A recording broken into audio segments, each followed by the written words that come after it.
Clinton mob for orchestrating that Russian collusion hoax. The same hoax the Senate Intelligence Committee calls, quote, one of the single most grave counterintelligence threats to American national security in the modern era. I call the perpetrators of that hoax the Clinton mob because just like a mafia boss, Hillary Clinton, her campaign, the DNC, former FBI Director James Comey, and nearly 50 others now stand accused of operating a RICO-style enterprise for one reason and one reason only. This is how the 108-page lawsuit spells it out. Quote, they work together with a single self-serving purpose to vilify Donald J. Trump. Indeed, their far-reaching conspiracy was designed to cripple Trump's bid for presidency by fabricating a scandal that would be used to trigger an unfounded federal investigation and ignite a media frenzy. And don't forget the impeachment. It amounts to a modern-day coup. Treasonous behavior. It's criminal. Worse still, the suit reads, the defendants continue to spread their vicious lies to this day as they unabashedly publicize their thoroughly debunked falsehoods in an effort to ensure that he will never be elected again. Well, that's definitely true. If you don't believe me, watch this. There was this elaborate and intricate web of connections and contacts between Donald Trump's campaign in 2016 and Russia. Who knows what a second term will be like? I think we do know. It will be Moscow's for the taking. Do you believe the president right now has been an agent of the Russians? Yes, I think there's more evidence than he is. Yes, and I think all the arrows point in that direction, and I haven't seen a single piece of evidence that he's not. There's no question any longer. The Russians actively interfered in our election to help Donald Trump. There is no hoax. It's true. It is a hoax. It's not true. And that's why she needs to go to prison for being a mob boss. Why did Hillary and the media want to stop President Trump so bad? Well, here's a little reminder for you. It's just awfully good that someone with the temperament of Donald Trump is not in charge of the law in our country. Yeah, because you'd be in jail. Secretary Clinton. Folks, it's still one of my all-time favorite President Trump soundbites. Joining me now is one of the attorneys who helped file that lawsuit. President Trump's personal counsel, Alina Hava, is with us. Alina, good to see you. Welcome to the program. Hello. How are you, Grant?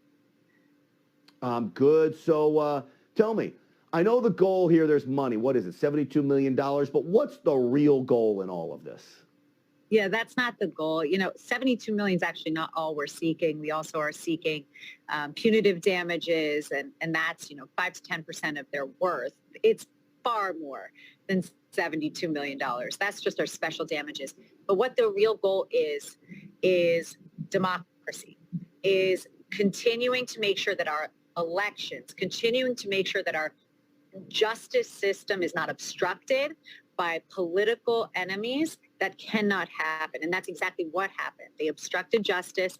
They continued the false narrative. As you showed, they're going to pretend that this is about Russia interfering with the election and that's it. No, this is about Hillary Clinton paying a law firm to hire other companies to shield herself and the Clinton campaign from, this grand scheme that you literally could not make up to take down an opponent.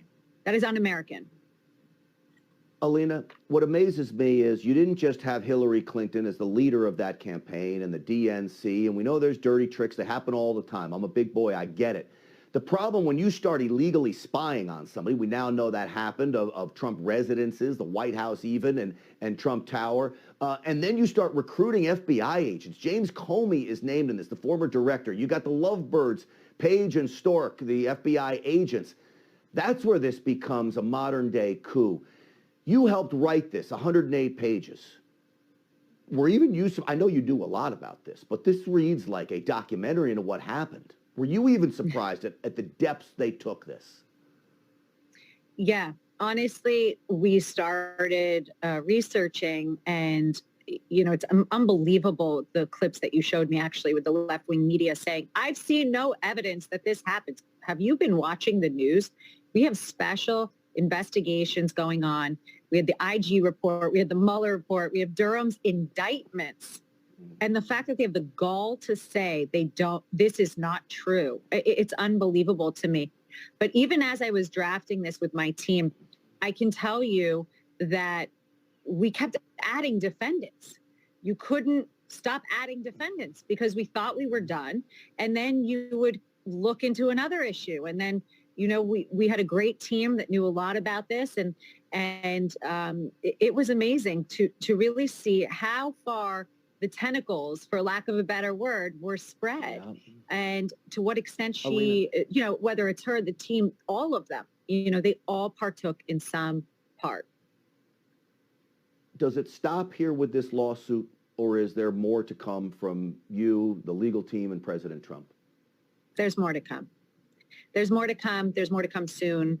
I am so proud to be working to right some wrongs that have been done to a really great president who, history will serve him so well. And it is a shame that these people are attacking him, but he's staking a stand. And you'll see it, and I'll be back on your show, I'm sure, next week. We have another suit being filed shortly.